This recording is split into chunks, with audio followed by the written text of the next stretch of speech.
Come, you must have gathered by now that Tataru is given to exaggeration.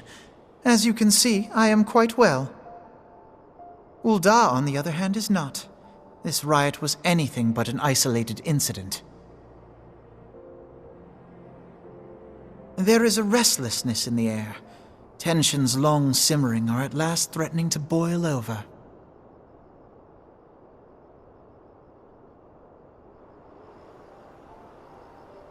Ul'dah is a nation infamous for the great disparity between the wealthy and the poor. The majority of the populace accepts this state of affairs because they believe that every man bears responsibility for his own lot in life. To an Ul'dan, money is the foremost, and some would say the only measure of a man's worth. Small wonder that the wealthiest wield the greatest influence. So where do the refugees fit into this social hierarchy? What place is there for those who fled Alamigo and the destruction of the Calamity? Plainly, there is none. They have no wealth, no power, and no worth. To the Ul'dan way of thinking, they may as well not exist.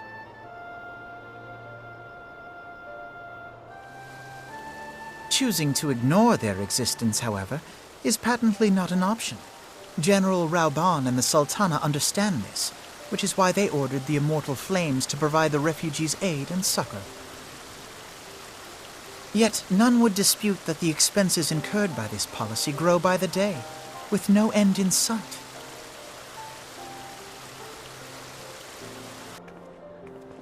This has prompted more and more Uldans to question their obligation to aid these worthless wanderers, while more and more refugees have come to resent their treatment at the hands of the sneering citizenry.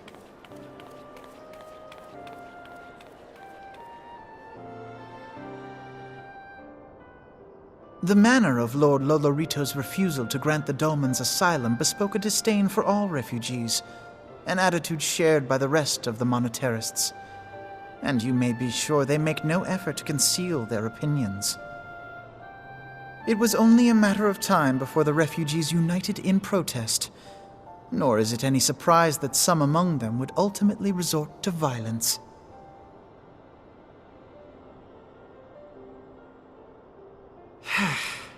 That the Immortal Flames should choose this of all occasions to engage in joint training exercises with the other Grand Companies. By the time they return, the situation may well have deteriorated beyond mending.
Commander Swift has kept us apprised of your recent activities.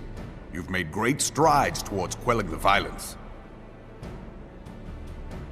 Despite our best efforts to determine what provoked this uprising, the truth continues to elude us. Have you uncovered aught which might shed some light on the mystery?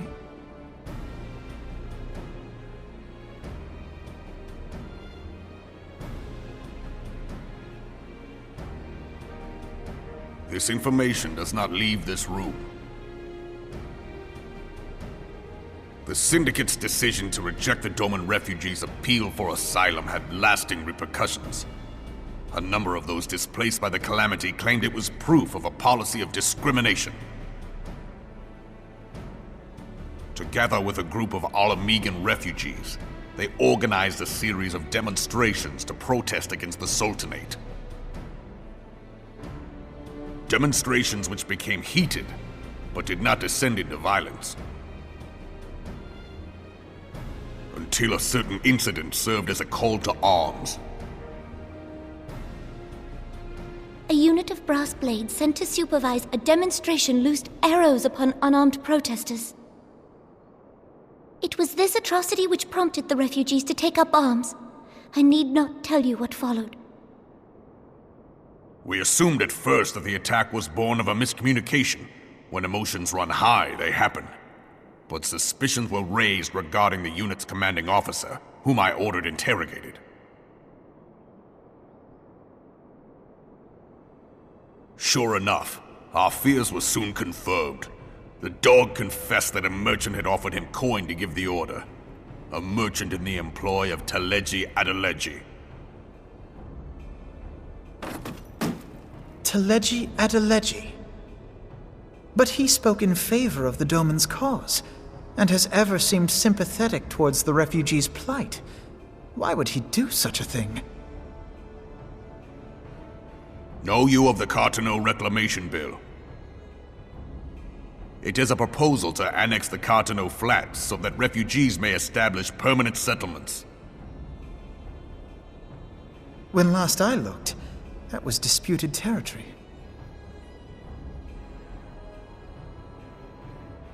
Aye. Some might even call it a battlefield.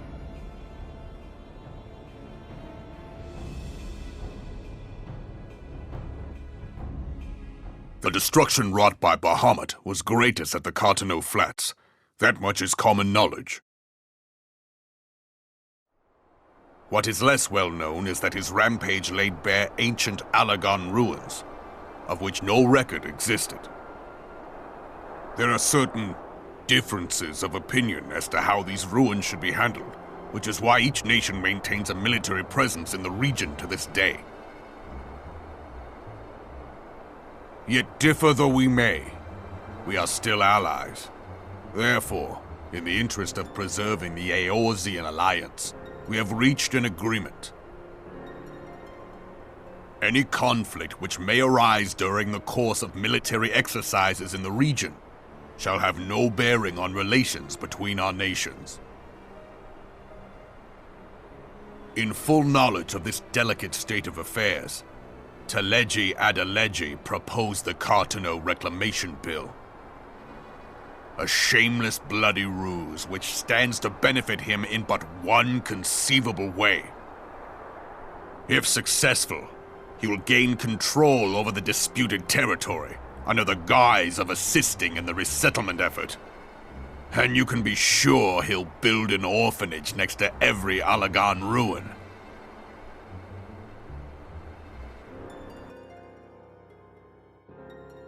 The man would threaten the unity of the Eorzean alliance and risk countless lives for personal gain. He walks a path all his own, independent of any faction and beholden to none of his fellows on the Syndicate. By inciting the less fortunate to violence, he hopes to convince others that the Carteneau Reclamation Bill is the only viable solution. His sympathy for the plight of the Domans was not but posturing to gain credibility with the refugees. Of that there can be no doubt.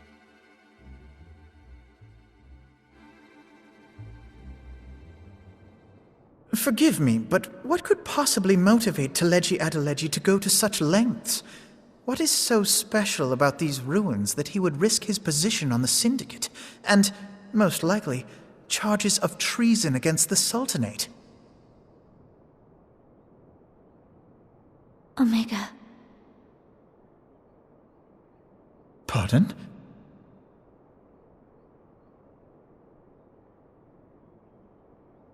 An Oligon monstrosity, not unlike the Ultima weapon. Mayhap larger, we know not. It has yet to be fully excavated. Oligon inscriptions indicate that it was created to fell Bahamut himself. If accurate, it might explain why Nail Van Darnus chose to bring the Red Moon down upon the Carteneau Flats. Given the ends he went to ensure Eorzea's annihilation, destroying the one weapon which could stay the Elder Primal may well have seemed like good sense. When first I bore witness to the power of the Ultima weapon, I doubted the evidence of my senses. And now you tell me there is another such weapon, one which could contend with Bahamut. Bahamut! Aye, we were skeptical ourselves. Truth be told, until the Ultima weapon's existence came to light, we thought the inscription had been mistranslated. At present, Omega is more akin to a fossil than a tool of war, having long since ceased to function. As such, its true potential cannot accurately be gauged. However, if someone were to restore it, as the Garleans did the Ultima weapon, I have little doubt that he would wield untold power. Power enough to subjugate Uldar like as not, and the rest of Eorzea besides, which is doubtless why Teleji Adeleji yearns to have it. That he should aspire to world domination. He who has ever walked 2 paces behind Lord Lolorito in matters of commerce. 'Tis in acknowledgement of his own limitations that he seeks this power. Woe betide us all should we allow him to have it.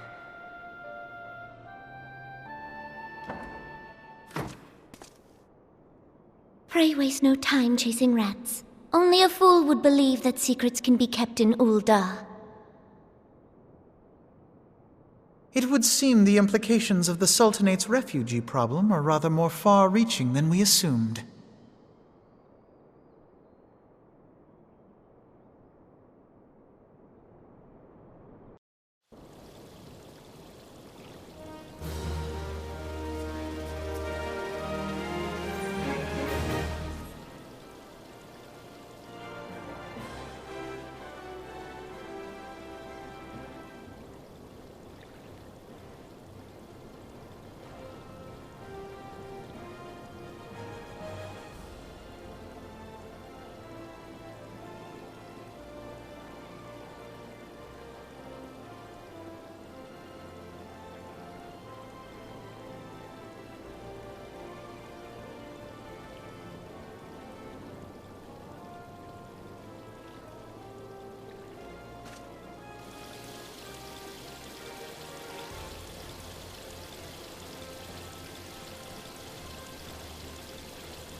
Scions of the Seventh Dawn, on behalf of the people of Gridania, I bid you welcome.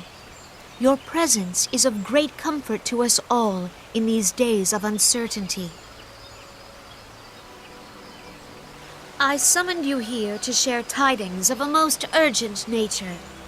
But a short while ago, the great elemental spoke, and his voice was clarion in its intensity. Ramuh is returned unto the forest.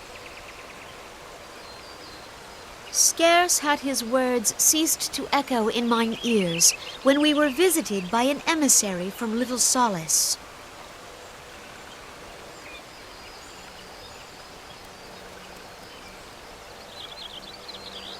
Our guest informs us that the sylphs too have sensed the presence of the Lord of Levin.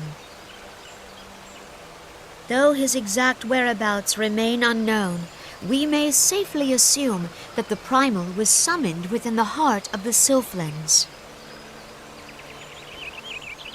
Unlike the other primals you have encountered, Lord Ramuh is no raging avatar of destruction. He is revered as much for his wisdom as his strength, serving as both arbiter and guardian to his children. Given that we and the Sylphs found a way to share the Twelveswood, it is my hope that this sagely immortal will be amenable to reason, and that conflict may be avoided. Blessed as you are with the power of the Echo, you are one of the few among us who may commune with a primal without fear of influence. I would ask, therefore, that you represent us in this most delicate of negotiations. The Twelveswood has suffered enough. Upon this, we and the Sylphs, and I would venture Lord Ramuh himself, are in perfect accord. Let us not endanger our shared home by engaging in unnecessary hostilities. Dear friend, I beseech you, safeguard the peace which exists between our peoples.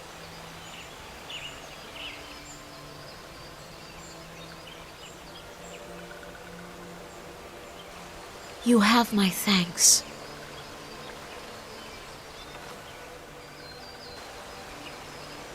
Pray make for Little Solace, then. A member of the Order of the Twin Adder awaits you there. He will advise you on how to find the Lord of Levin.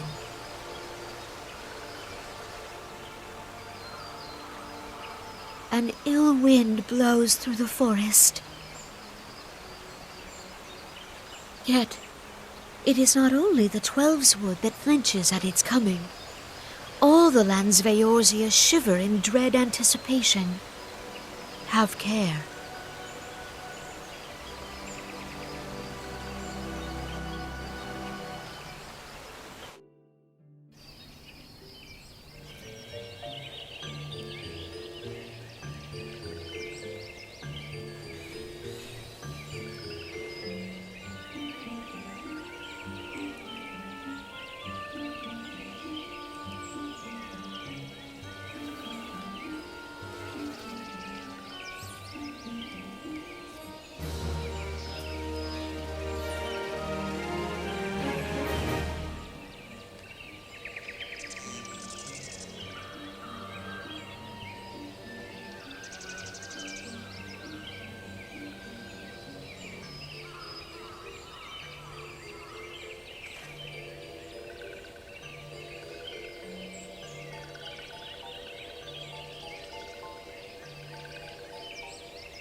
Thine order betrays thee, servant of Hydaelyn.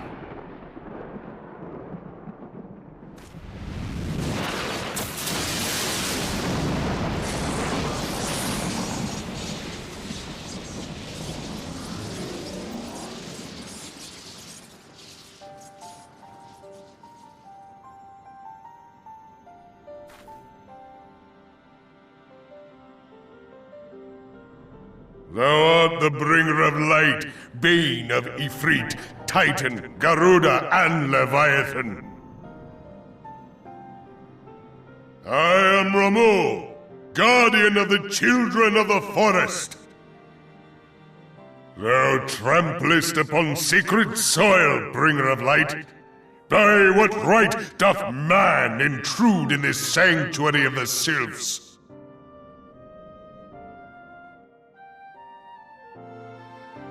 The Gridanians proffer peace?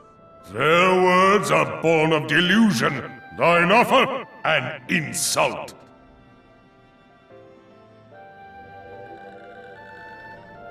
Thou speakest of harmony, yet carest not for my children's desires.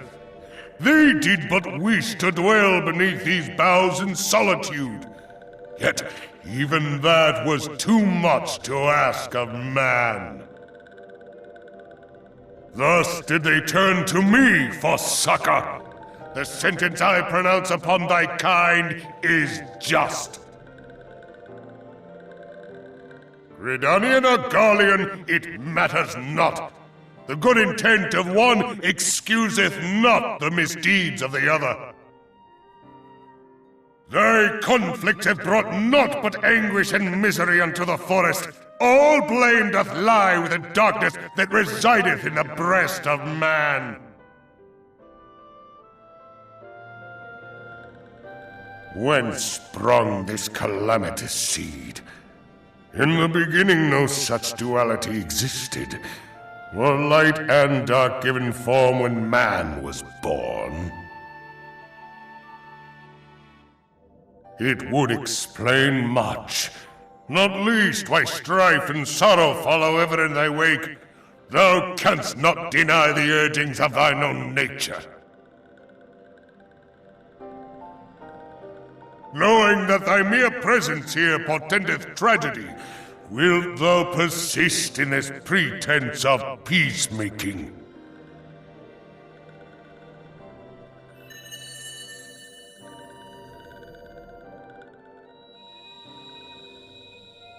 Thou bearest the crystal which I bestowed upon my wayward charges, that they should entrust so precious a gift to thee. Thou standest apart from thy kin. Thou art the bringer of light, aye, but there is something more in thee. Very well. I shall consider thy proposal, shouldst thou survive my trial. If thou wouldst champion the cause of harmony, I must have proof that thou art fit to play the role. Wither mine ire, and prove to me thereby that thou hast strength enough to stay the darkness which threateneth to consume thee. Yet if thou shouldst be found wanting, know that all men shall perish in the storm of my judgment.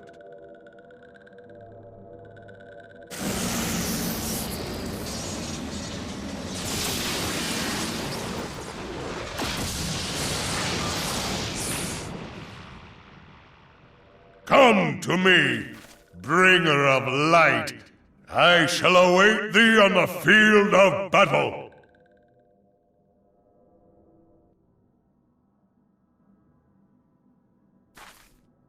Urianger, it is rare indeed to find you so far from a tome.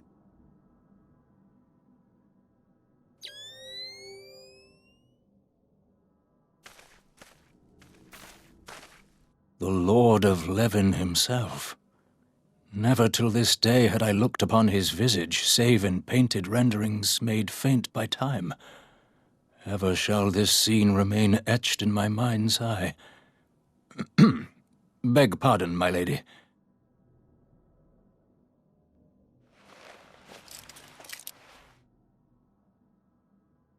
I must beg thine aid on a point of research. If thou art resolved to face Lord Ramuh, I would ask thy leave to observe the event.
I have taken thy measure, bringer of light.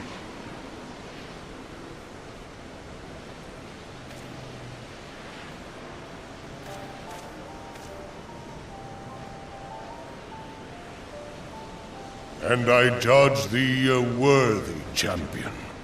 The task of excising the sin that hath taken root in man's heart is thine.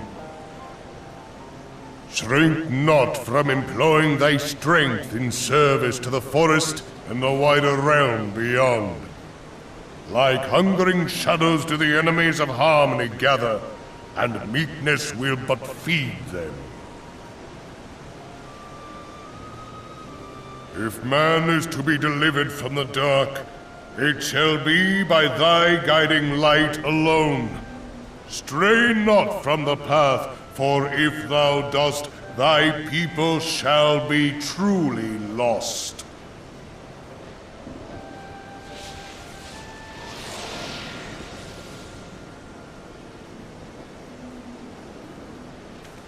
Thou hast slain the Lord of Levin. A regrettable act, but a necessary one.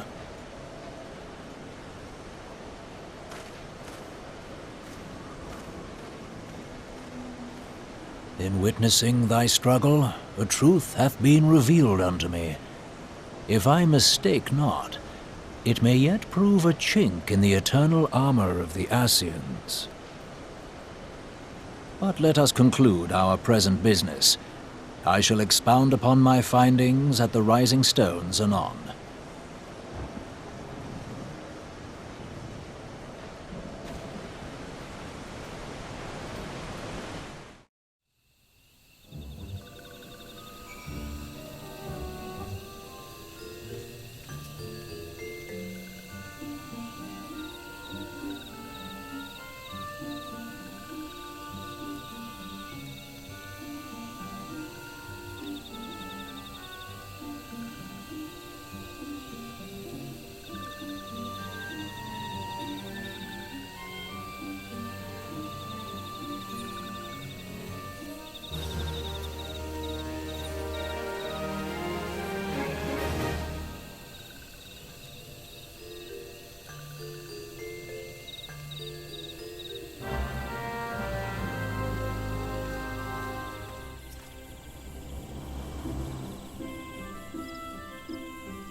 You are returned to us, dear friend, and none the worse for bearing the heavy burden which I did press upon you.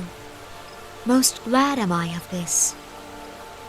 I am informed that your efforts to negotiate a peace with Lord Ramuh ended in conflict.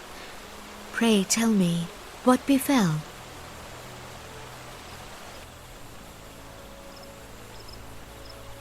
Ramuh made trial of you? I fear there is truth to his claim. It is the darkness within us that attracts the darkness without.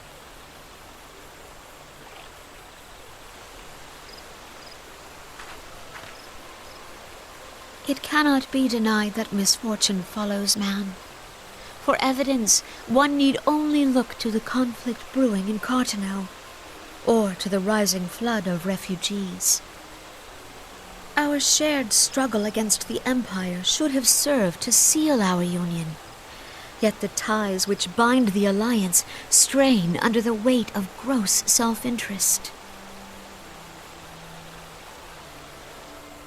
As the scars of the calamity begin to fade, so too does our sense of common purpose. Yet now is scarce the time to forget our shared responsibility. If this new-sprung realm is to survive beyond its infancy, it must needs be nurtured by all.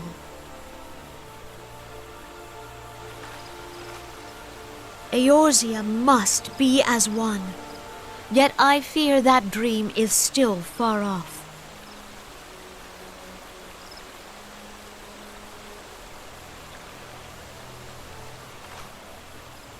On behalf of the people of Gridania, and the elementals both, I thank you for all that you and your fellow scions have done. Full oft have I been compelled to look to you for aid of late, and offered all too little in return.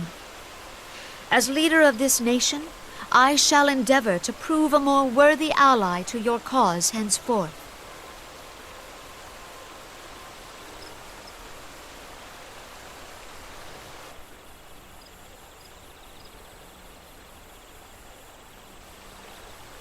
Lord Ramuh has departed, yet the keening of this ill wind grows no less insistent. Voices of the forest, pray speak and I shall listen. What unseen evil begets this unease in my heart?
If everyone is ready, let us begin. Urianger, the floor is yours.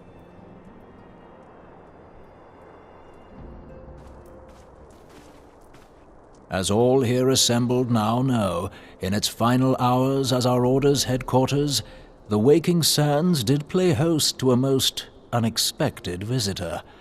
I speak of the Ascian clad in white, Elidibus.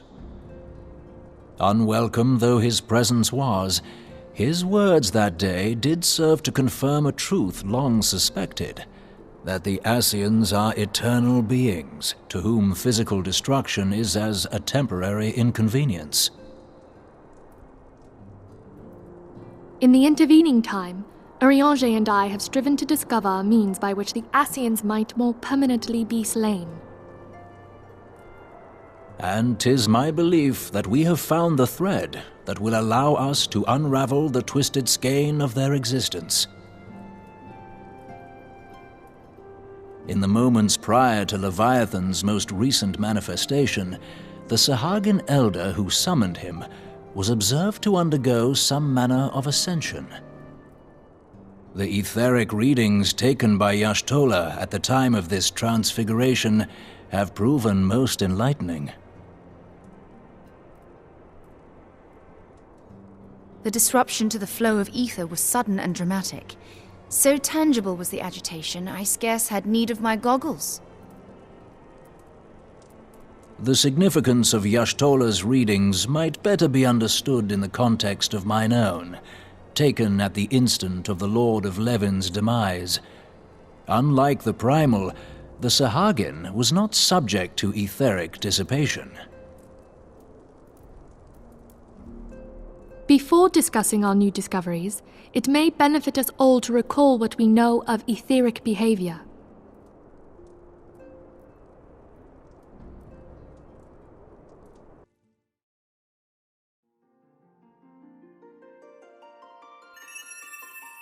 Let us begin at what some might call the end.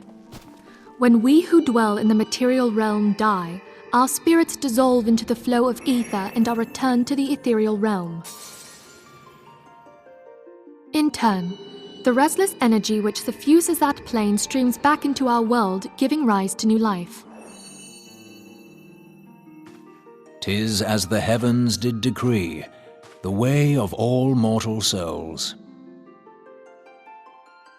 Twixt this world and the next do the ethereal currents swirl, bearing the very essence of life. Thus doth the cycle of birth, death, and rebirth continue unabated.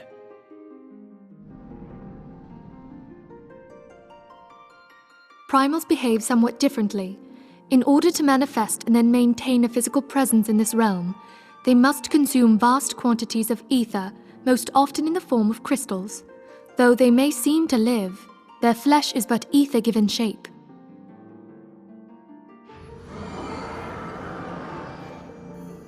Thus, a defeated primal leaves behind no broken corpse.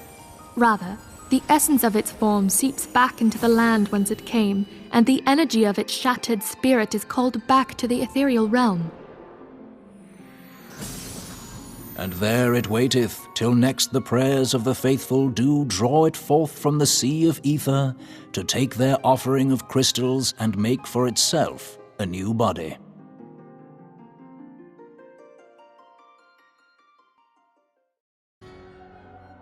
Which brings us on to the third group, the so-called immortals. They exist in a manner all their own. Quite. Even as the Sahagin elder fell to the Admiral's musket shot, I witnessed the release of an ethereal cloud, which immediately took possession of a nearby minion. A soul that dissipateth not upon the death of the flesh. The secret of life everlasting, and in the claws of a Sahagin no less. But I wonder, what would happen to one of these obstinate spirits should there be no suitable host for it to claim? If mortal death entails a return to the ethereal realm, it seems doubtful that the soul of an immortal would venture there.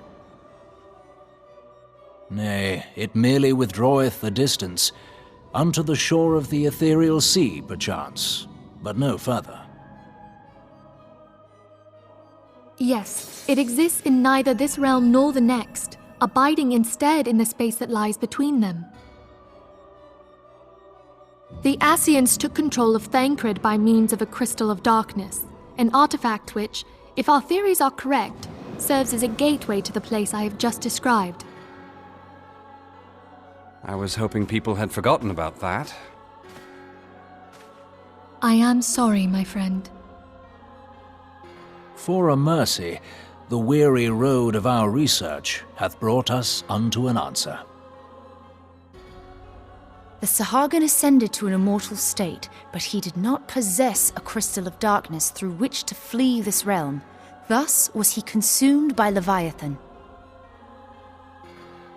If we could entrap the spirits of defeated Ascians in like manner, and thereby deny them resurrection...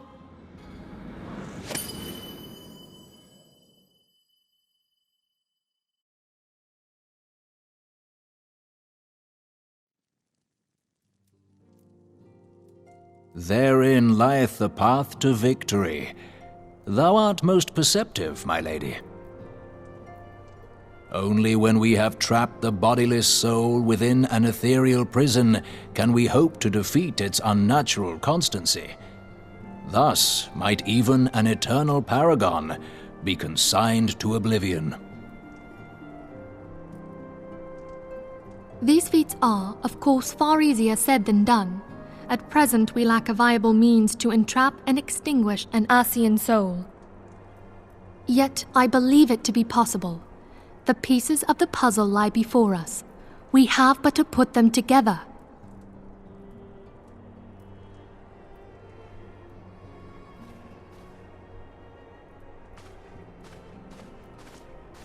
I will depart at once to convene with the sages of Ishgardian. Together shall we divine the steps by which our goals may be achieved. I have the utmost faith in you, Archon.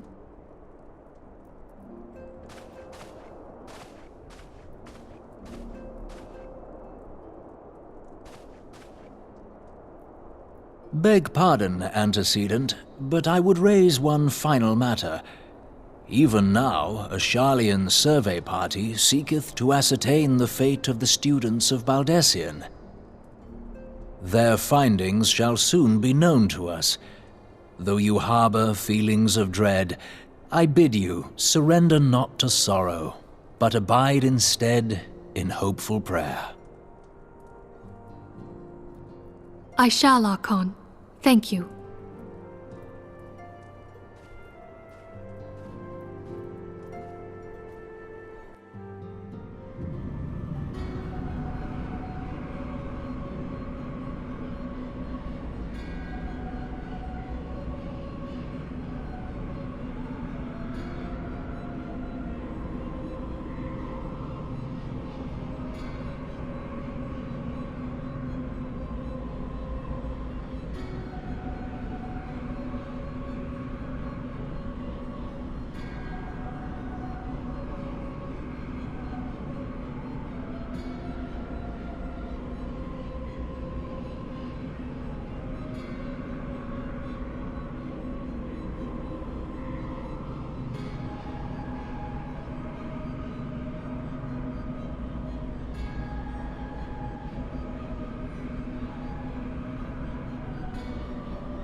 Tell me, General, what think you of Alphinaud's bold endeavor?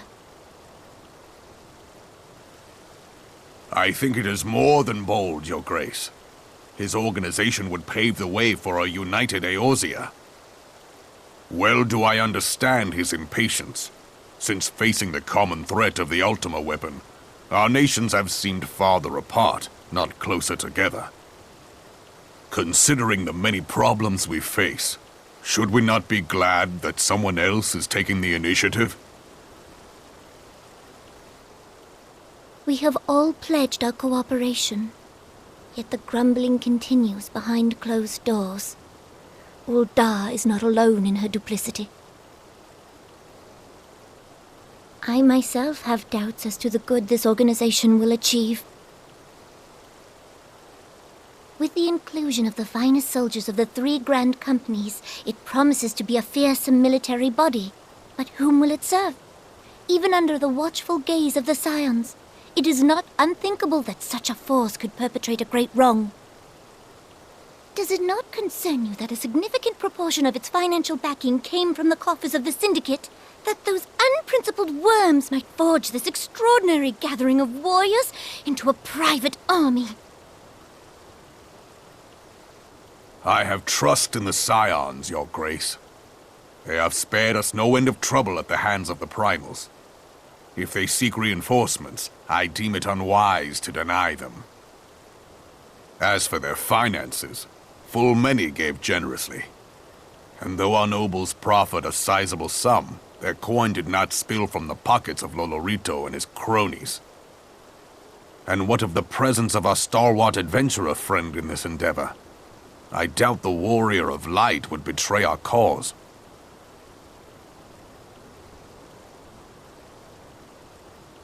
Yes, there is that, I suppose. Yet I have known people to change. Whether we will or no, the events of the age hurl us this way and that, like a dust devil skipping across the sands.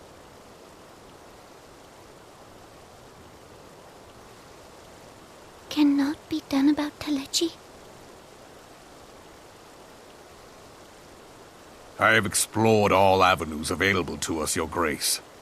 But as Ul'dah law now stands, we lack the evidence to convict him of any crime. To arrest him on spurious grounds would only play into his hands.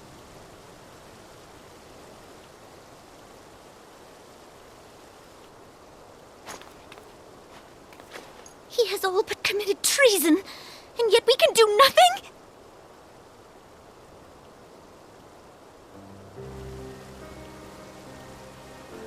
Then what good our government?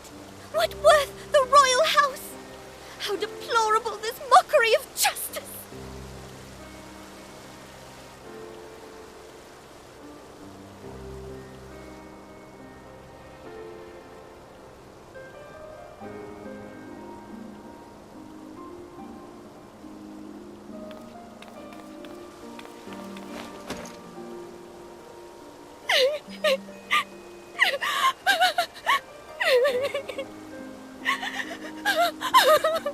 Have faith, Your Grace. It is not over.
The incident with the New Frontier hands?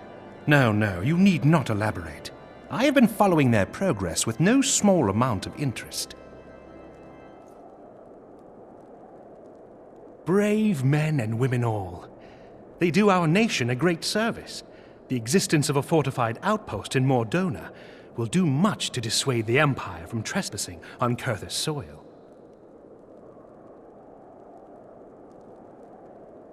Right glad am I that you have chosen to lend your support to this endeavor. Never let it be said that House Forton does not acknowledge the efforts of her allies, or her debts. 'Twas in the spirit of gratitude that I arranged for sundry supplies to be delivered to Revenant's Toll. That the shipment should chance to be waylaid by heretics is poor fortune indeed. Poor fortune, I say, yet not without precedent. If you would know the truth of it, these incorrigible villains grow more organized with each passing day. This new unity of purpose we attribute to their leader, the Lady Iceheart. But though I have devoted significant resources to the task of identifying this woman, we have yet to learn so much as her birth name. What we do know is that the heretics speak of Iceheart in reverent tones, and would gladly embrace death rather than betray her. Such loyalty is rare indeed, and I fear to imagine what so committed a collective might achieve. The brigands have not yet been so brazen as to risk direct confrontation here in Dragonhead. Some few of their number have, however, been sighted not far to the west of here, and with ever-increasing regularity. A visit to Whitebrim Front may bring you the answers you seek. Will you brave the snows, knowing what implacable foes may lie in wait? Hallone's blessings be upon you! Though I take no pride in the admission, many of mine own countrymen are not so well suited as you adventurers to dealing with such foes. Were they dragons, it might be otherwise.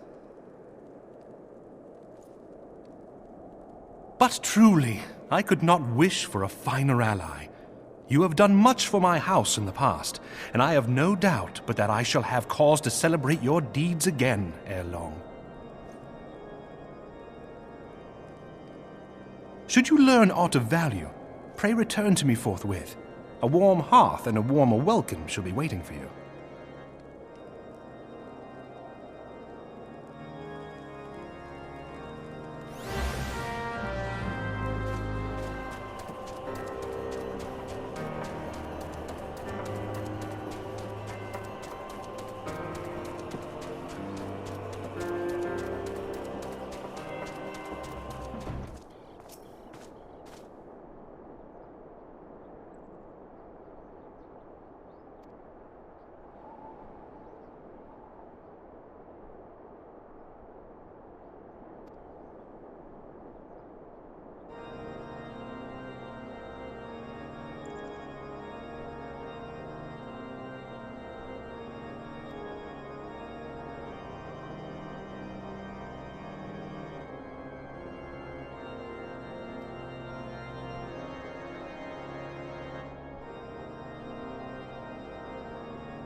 Your return is most timely.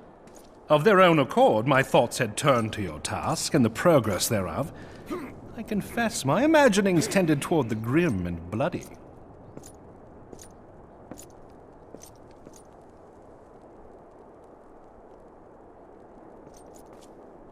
But you are here now, and I suspect such frivolous wonderings do little justice to the reality of your travails. Tell me, what did you learn of Iceheart?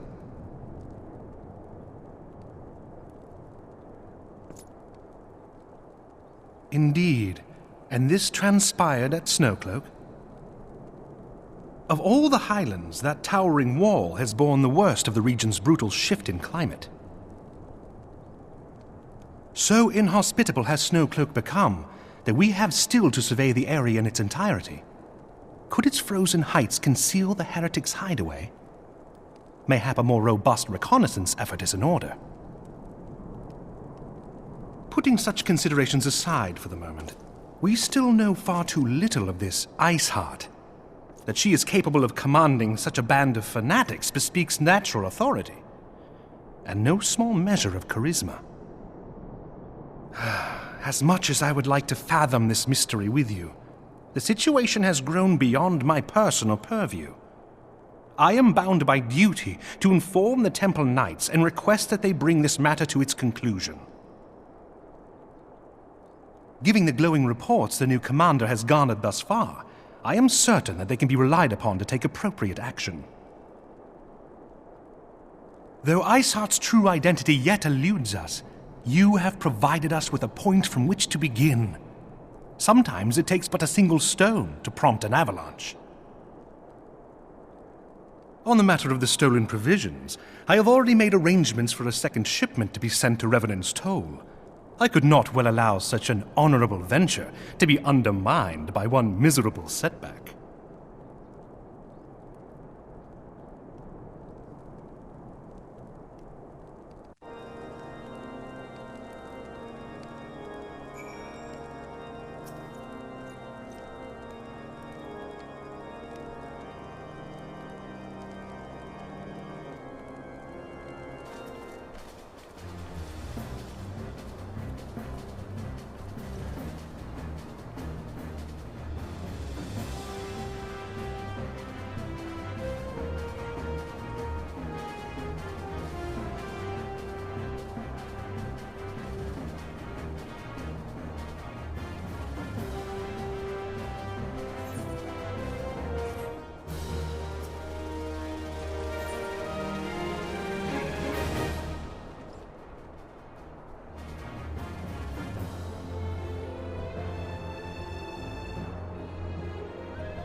Comrades, your presence here this day signifies the momentous choice that each of you has made. With your strength now pledged to the Scions of the Seventh Dawn, you are beholden to no single nation. You stand as the vanguard for a united Eorzea.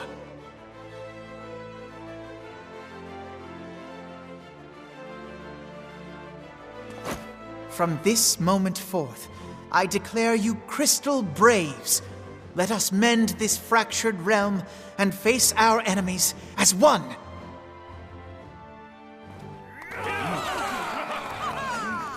Whether it be the Beastmen and their primals, or the conflict in Carteneau, it is plain that the nations of Eorzea cannot solve the problems which plague the realm. Thus does it fall to some few heroic souls to succeed where they have failed. Come, take your place at the Scion's side as guardians of Eorzea, and together we shall fight for the freedom of all! For the freedom of all!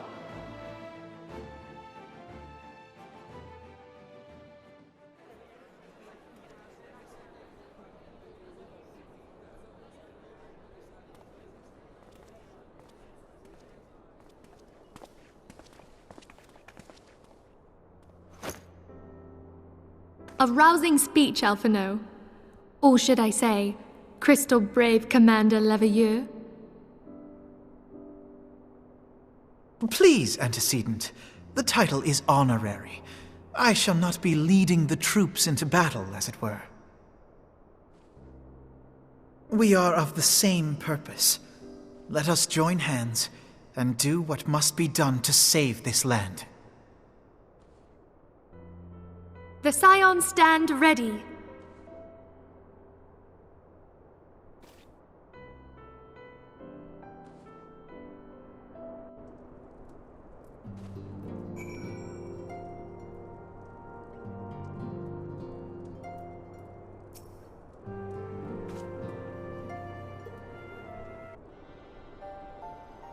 I'm eager to see what the Crystal Braves might accomplish. This shall prove an interesting time indeed for the Scions.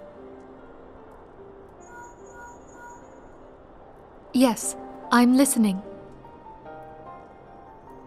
So our worst fears are confirmed. The entire Isle.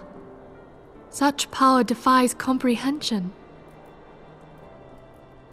Truly? Kryll is alive? Thank the 12. I see. Pray, inform me if her condition changes. Yes, I shall pass on your words to Urianger. My thanks. I shall contact you anon. When I learned of the loss of the Isle of Val, I dared not hope that my friend had survived. Yet, by some miracle, it would seem she has. She's still to regain consciousness, it is true, but better that than death. Putting this happy news to one side, we must now endeavor to make sense of the readings taken by the survey party. It appears the etheric disturbance which accompanied the Isle's destruction is of a magnitude alarmingly close to that of Ultima. Could the Ascians be responsible for this devastation as well?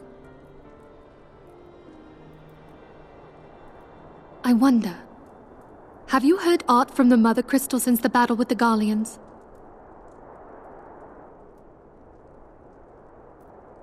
Then she speaks to neither one of us. Heidelin silence portends naught but ill, I fear. Louisoix, I pray you yet watch over us.